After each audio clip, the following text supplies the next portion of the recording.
ఉదయకాల ప్రార్థన. మహాశక్తి సంపన్నుడా, మహోన్నతుడా, జీవము కలిగిన తండ్రి, మీకు వందనాలయ్యా. నిన్నటి రాత్రి అంతను కూడా తండ్రి, మా అందరి గృహముల చుట్టూ మీ కంచె దయచేసి మాకు మంచి నిద్ర అనుగ్రహించారు. మీ రెక్కల చాటున మమ్మల్ని భద్రపరిచారు. వందనాలు తండ్రి. అవునయ్యా, ఈ రోజును చూడాలని అనేక మంది ఆశపడ్డారు, కానీ మమ్మల్ని ప్రేమించి మమ్మల్ని జ్ఞాపకం చేసుకుని సజీవులుగా నిలవబెట్టుకున్నందుకు స్తోత్రాలు. వారికంటే మేమేదో గొప్పవారము, బలవంతులము, భక్తిపరులమని కాదు గాని ప్రభువా, కేవలం మీ కృప చొప్పున్నే మాకు ఈ రోజును దయచేశారని మీ నామాన్ని మేమెంతగానో స్తుతిస్తున్నాం ప్రభువా, మహిమ పరుస్తున్నాము నాయన.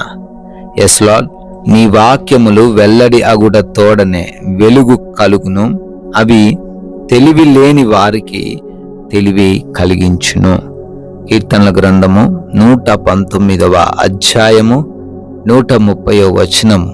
అవునయ్యా, ఈ రోజున తండ్రి ఎంతో మంది నీ వాక్యము అనే వెలుగు లేక చీకటిలోనే జీవిస్తూ ఉన్నారు తండ్రి. జీవితం అంటే అర్థము కాని పరిస్థితుల్లో, కుటుంబాన్ని ఎలా నడిపించుకోవాలో తెలియని పరిస్థితుల్లో, ఆర్థిక పరమైన కష్టాల నుంచి ఎలా బయటపడాలో అర్థము కాక చీకటిలోనే మగ్గిపోతూ తెలివి లేని వారిగా ఉంటూ అపవాదికి చిక్కుబడి ఉన్నారు నాయన. అయ్యా, మీ యొక్క వాక్యము అనే వెలుగును వారి పైన తండ్రి మీరు ప్రకాశింప చేయండి.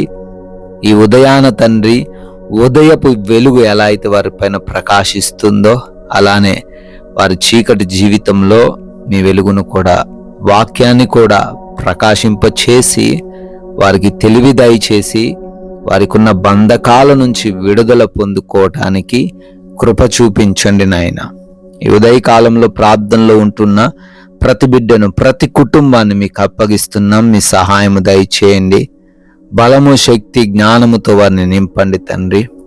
చేస్తున్న ఉద్యోగాలు, చేస్తున్న వ్యాపారాలు, పరిచర్యలను దీవించండి నాయన. ఎవ్వరికి తండ్రి వారు తగ్గిపోకుండా, తీసిపోకుండా ప్రతి విషయంలో నూరంతలుగా ఫలిస్తూ అయా ఘనముగా అభివృద్ధి చెందే సహాయము దయచేయండి నాయన. క్రొత్తగా ఈరోజే పనులు ప్రారంభిస్తూ ఉన్న ప్రతి బిడ్డను కూడా దీవించండి.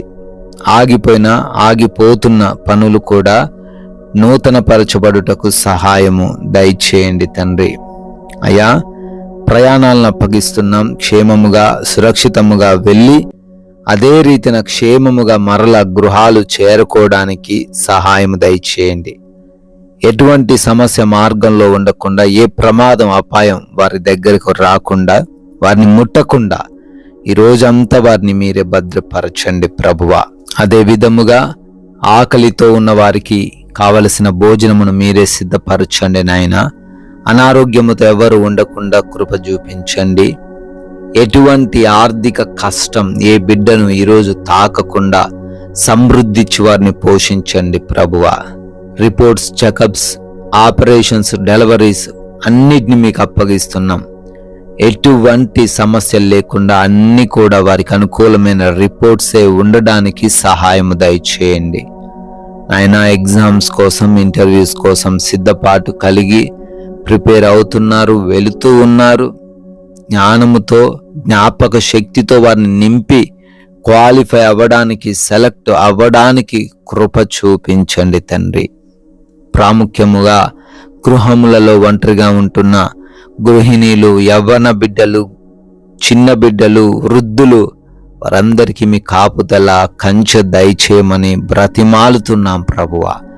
నాయన, ఈ రోజున ఎవరితో ఎటువంటి విభేదాలు, గొడవలు లేకుండా మీరు మాకిచ్చిన ఈ విలువైన సమయాన్ని సద్వినియోగం చేసుకుంటూ సమాధానముతో ప్రశాంతముగా జీవించుటకు సహాయము దయచేయమని, ఈ లోకమాయలో పడిపోకుండా, అపవాది వేస్తున్న ఉచ్చుల్లో చిక్కుబడకుండా, మా క్రియల ద్వారా, మా కనుల ద్వారా, మా మాటల ద్వారా పాపము చేయకుండా మీ యొక్క వాక్య జ్ఞానముతో ఈ లోకంలో జీవించే కృప అనుగ్రహించమని అడుగుతున్నాం ప్రభువా.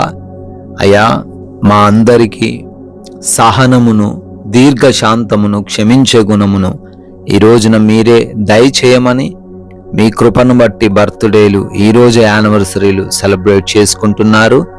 వారిని, వారి కుటుంబాలను, వారి బిడ్డలను బహుగా దీవించి ఆశీర్వదించమని, అయా మీ యొక్క విలువైన మాటలను కొందరికైనా ప్రచురపరిచి రాజ్య వ్యాప్తిలో మా వంతులుగా మా అందరినీ పాలిభాగస్తులుగా చేసుకొనమని యేసుక్రీస్తు వారి నమ్మకమైన నామమున ఈ ప్రార్థనను అడిగి వేడుకొని పొందుకొని ఉన్నాము తండ్రి.